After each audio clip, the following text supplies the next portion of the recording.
Google and aviation? Most people think of Google as the search engine, the Gmail inbox, or YouTube. But behind the scenes, Google is quietly shaping the way we fly. Let's start with what you already see: Google Flights. It's not just a booking site, it's powered by Google's AI and data analysis, scanning millions of flights in seconds. It predicts delays before the airline announces them. It shows price trends so you can decide the best time to book. And it even filters by carbon emissions so you can pick a greener route. For travelers, it feels simple, but under the hood, it's a massive aviation data engine. Then there's the tech most passengers never see. Google Maps and Google Earth aren't just for finding coffee shops.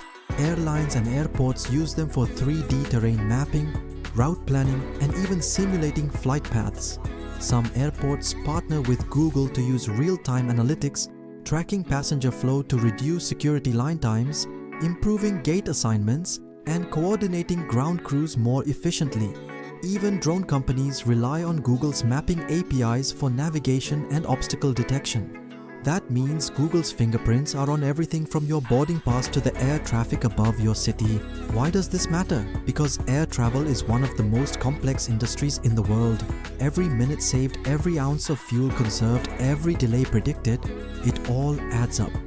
Google Aviation Productions isn't just about selling ads or search results.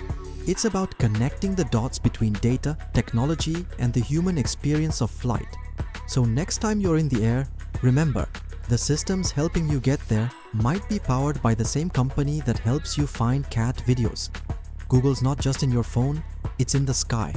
Follow Aircraft for more hidden truths about the aviation